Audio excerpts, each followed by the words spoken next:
Hello there. I don't like this lighting. Thank you for tuning in to the Sea for Nations prophetic channel. And I'm your host, Reverend Dr. Vanetta Chisholm, formerly known as Prophetess Chisholm. Some people are still hung up on the other last name, but it's all good. I want to talk to you all tonight about the very thing that you need to succeed. The very thing that you need to succeed. So, that very thing is what we call courage.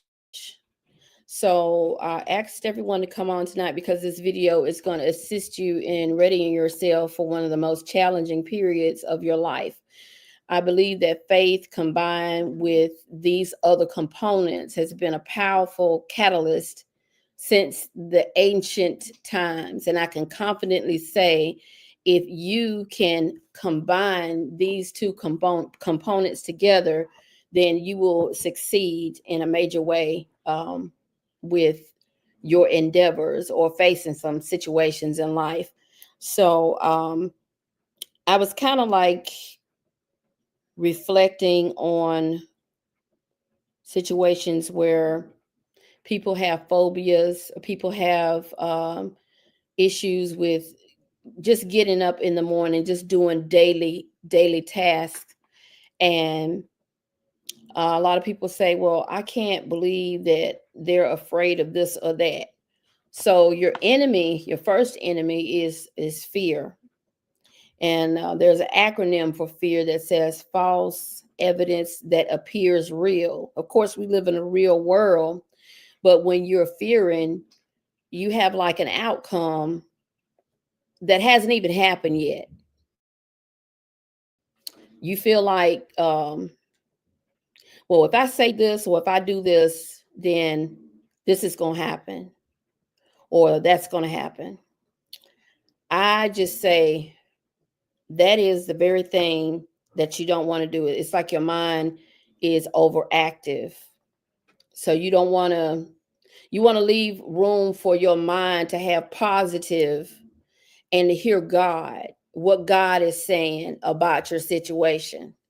So if we had not had faith in the beginning of time, let's talk about the leaders, the biblical leaders. We like to reference the Bible. Sometimes we might reference somebody else's situation and feel like, well, because they did this particular thing, I don't want my situation to come out like that.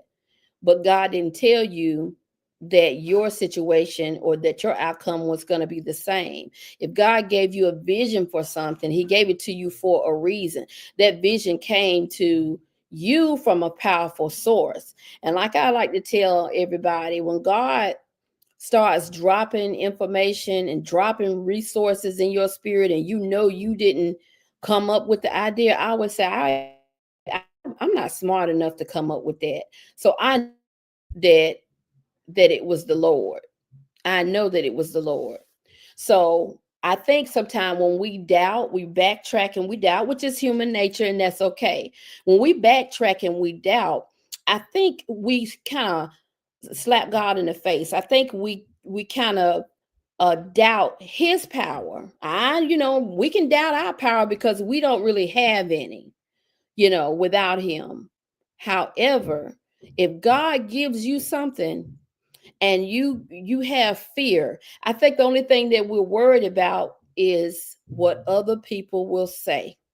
And we worry about that because we know that the tongue is a weapon in itself. A tongue or a person saying something can definitely cause destruction. And I think that's what we get afraid of. But Lord in his word say he will shut the mouths of the wicked. You have to remind yourself of what the word says. So if God tells you, I am setting this table up for you, this is what I got for you. And if you allow somebody to come in and talk you out of your blessing, that's nobody's fault but yours. But courage and faith are the two things that you're going to need to combine with your life, in your life, in order for you to be happy, in order for you to please God, in order for you to see whatever it is that you want to see come to pass. Now, yesterday I was kind of back and forth when I was going to talk about harnessing your healing. You can still use the same concept with harnessing your healing. If you have a ailment, what they might call a chronic concept of faith and courage. So, what is courage in the first place? Courage is fearlessness in the face of danger. Now, courage can show up at any time. Nothing stops courage from showing up. That's what I like about it. Courage is strong. It's going to show. It's going to show up. A lot of people say, "Well, when it's time to do the thing, or when it's time to face whatever it is you facing," they say, "My heart don't pump no Kool-Aid." I mean, I'm not scared. That's what courage says. I'm not afraid. I'm going to personify courage as a person that stands beside you. Let's just pretend that courage is a person personified that stands beside you. Courage is going to be the one that speaks in the midst of your enemies. Courage is going to be speaking to you.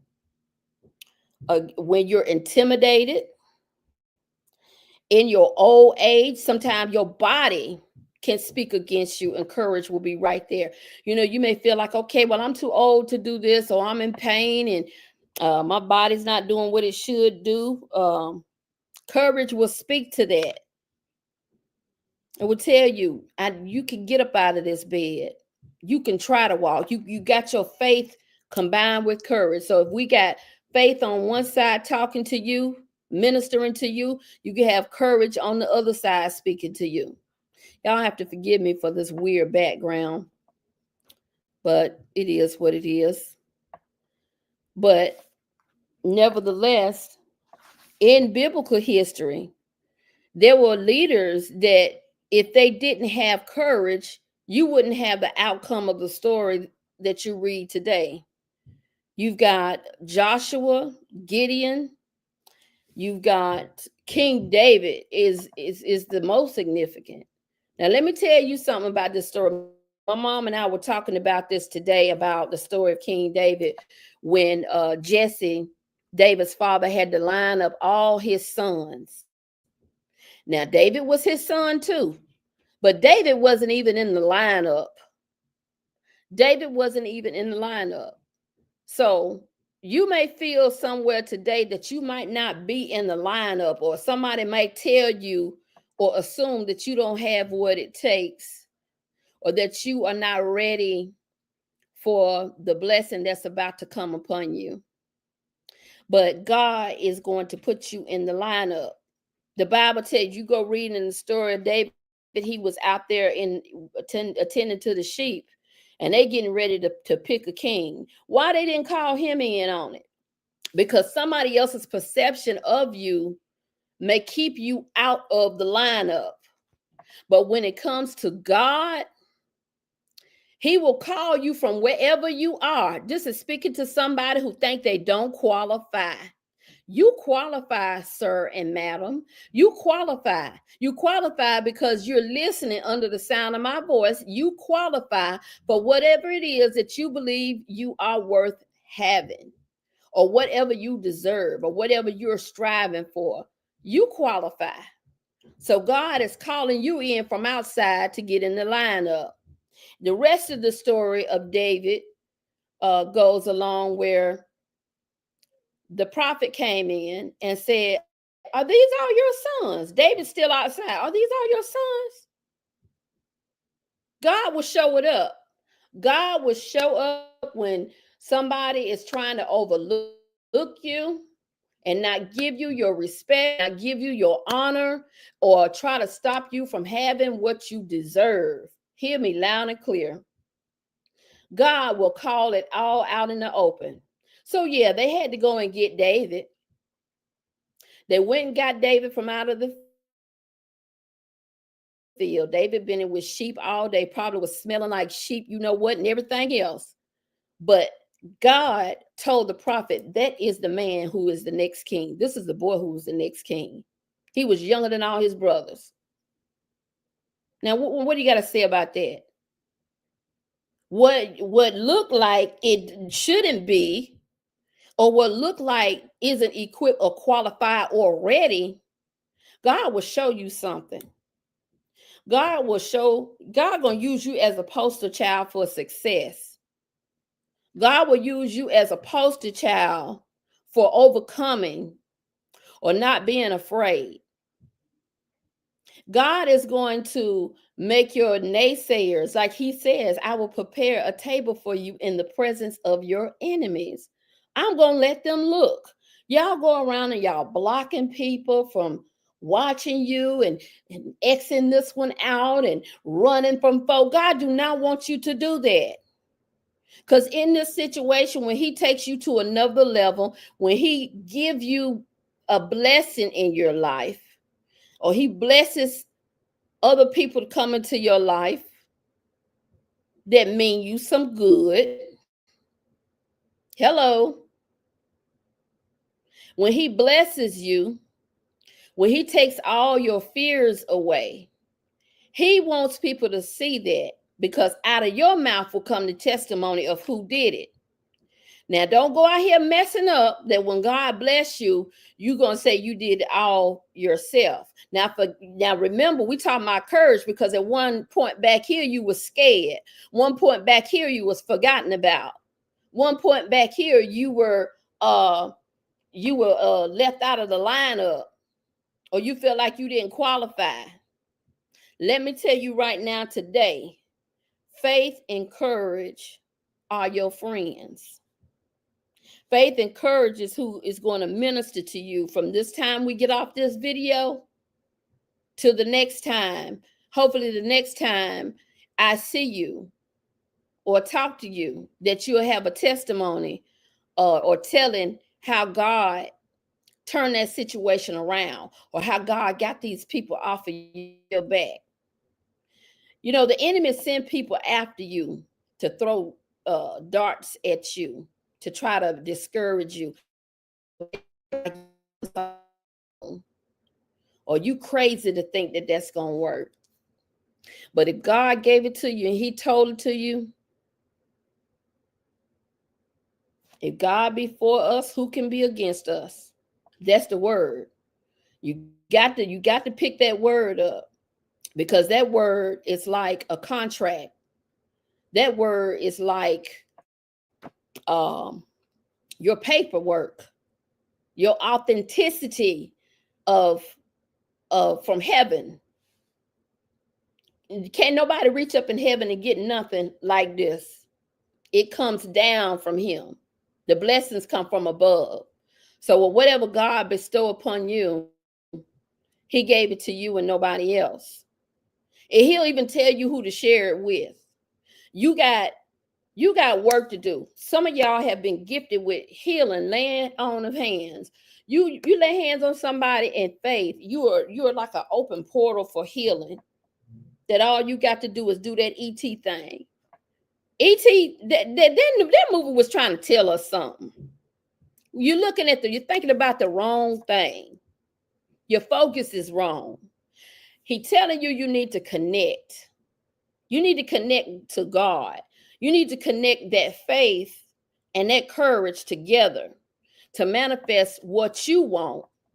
Don't make no sense for everybody else to be happy and they can manifest what they want to manifest, and they can believe God for what they want to believe God for. Then when it come to you, you act like, oh, well, I don't know. Be squeamish about it. You got to stop living life like that. Because if you don't do it, when you going to do it? And if somebody can always talk you out of a good thing. I remember back in the day when you were younger, try to talk you out of doing bad things. You head for, I'm going to do what I want to do. Be that same way when it come down to doing godly things. When it come down to facing adversity, and you can feel Now, courage doesn't mean you're not scared. Courage means that you still have it in you to complete the task, to still believe God. And it takes work. Hold on, let me get my work kit out before we leave today. So, in order for this to work, I might have to have a part two. In order for you to manifest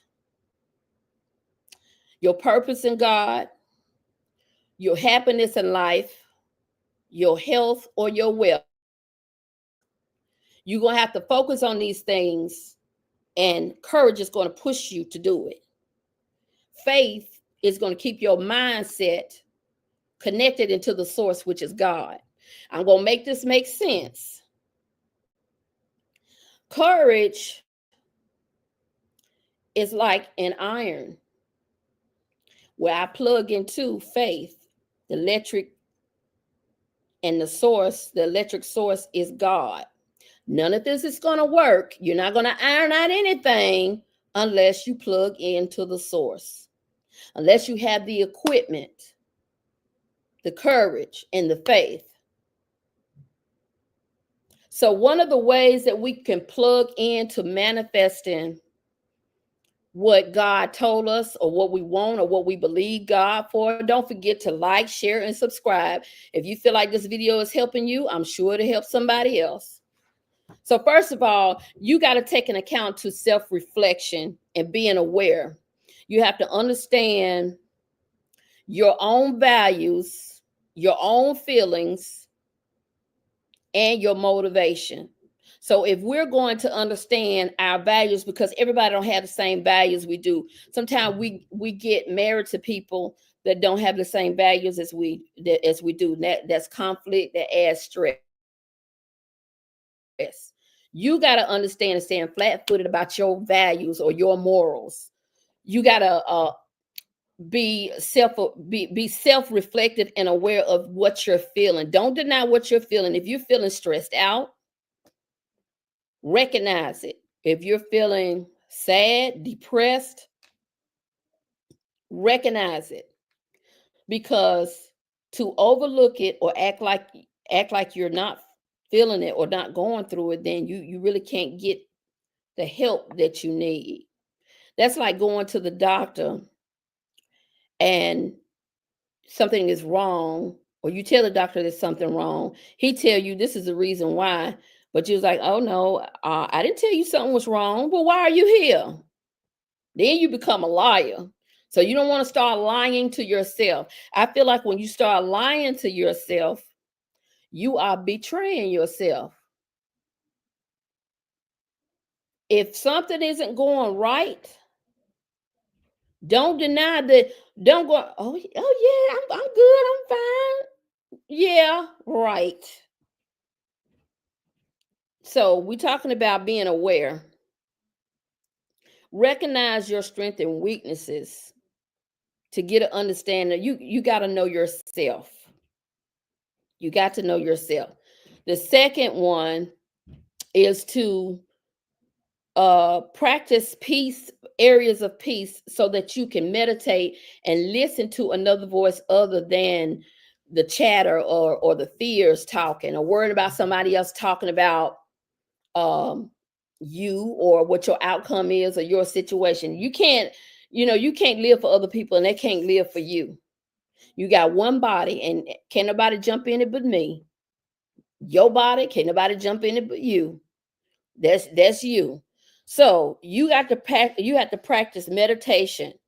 You have to be focused and remain calm. Don't allow anxiety to come in. If we want to personify anxiety as a person, anxiety could be like you sitting here and you're being peaceful and you're hearing a water fountain, you're calm or whatever. Anxiety can just come in with loudness or just ruckus, anything that disturbs peace. That's causing anxiety. So try to maintain being calm. Now, resilience.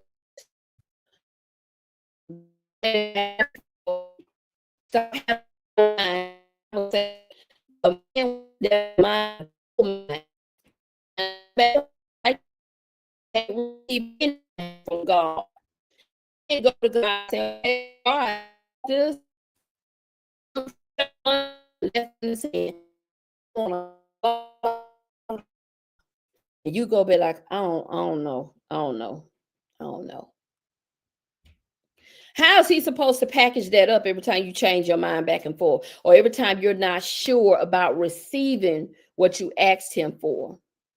So you definitely got to be resilient and not be double-minded. Make your mind up. Foster a positive mindset by encouraging self-talk. Because if you don't believe it and you don't speak it out of your mouth, you expect somebody else to believe it for you. That's not how it's going to work. You got to set boundaries that threaten your vision. Set boundaries against people that talk against the vision that God gave you. Learn to manage and regulate your emotions. Now, this is something that a lot of people, man, when I tell you, it doesn't happen to me before too. When you know that you know that you know that you know what you're talking about, and you know what you want.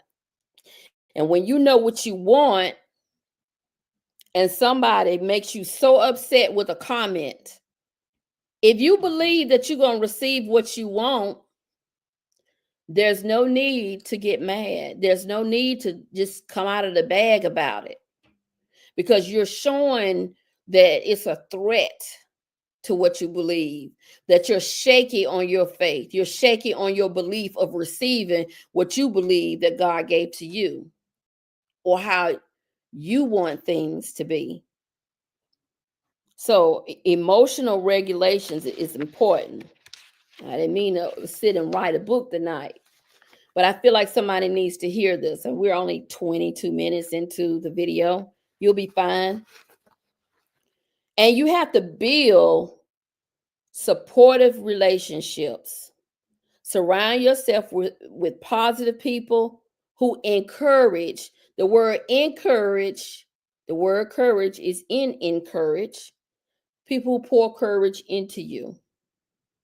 People who inject you with courage and believe in you. And then you have to challenge yourself. Get out of the comfortable space. Stop doing what's comfortable. Stop doing what's the norm. You got to challenge yourself. Step out of your comfort zone and take risk, because it helps you build confidence and inner strength. Because once you achieve that goal that you set that you didn't think you could do, you're going to look back and be like, oh, yeah, I did. Yeah, I did that. With the Lord's help, I didn't think I could do that. You feel so much better. Your mindset is going to change, and you're going to start telling other people that they can do it. It gets contagious when you challenge yourself and build confidence and inner strength.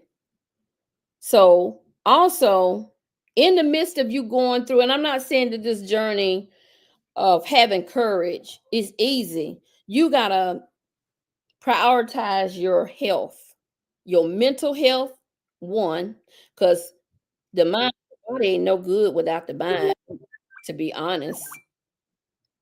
So you have to prioritize your emotional, mental well-being by practicing self-care and loving yourself. Stop being so hard on yourself.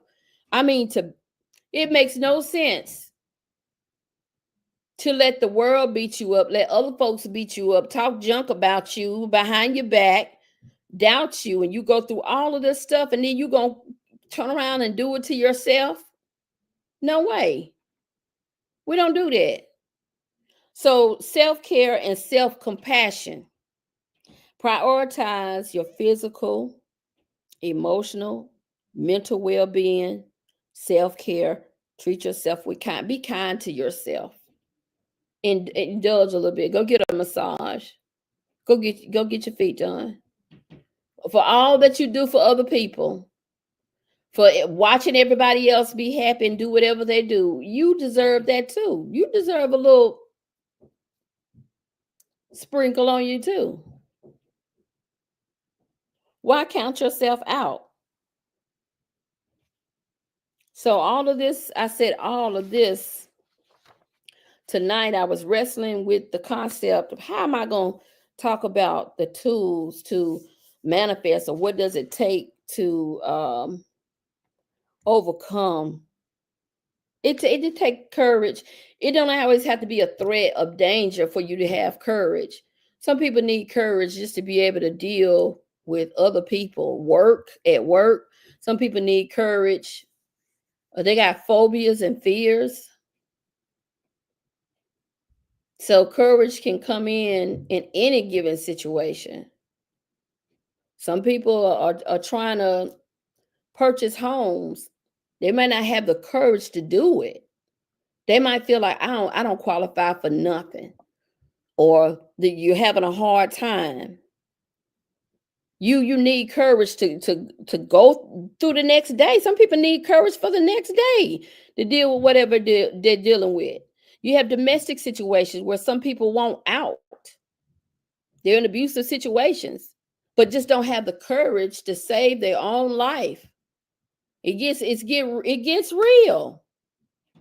Or the courage to discipline a child. That's the thing. Parenting is not easy. And you don't want to deal with, oh my goodness, this is going to just blow up.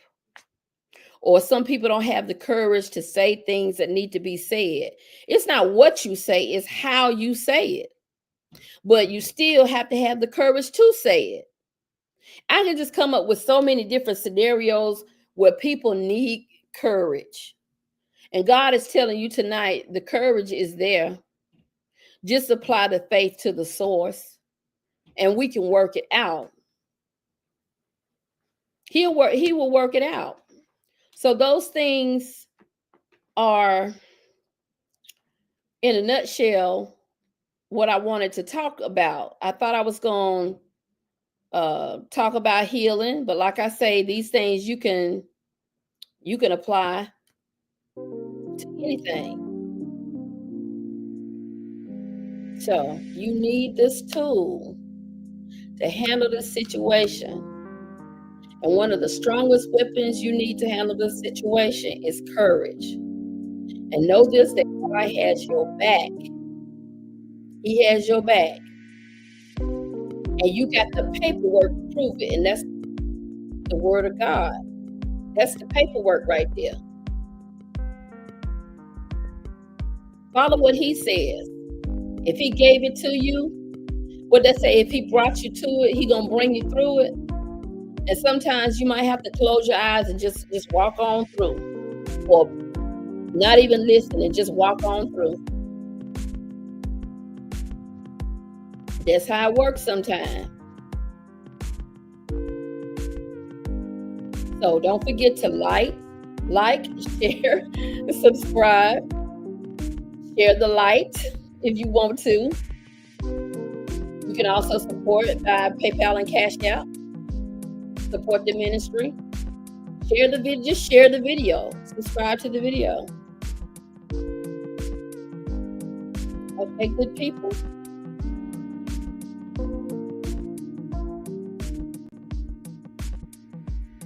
See you later. Until next time.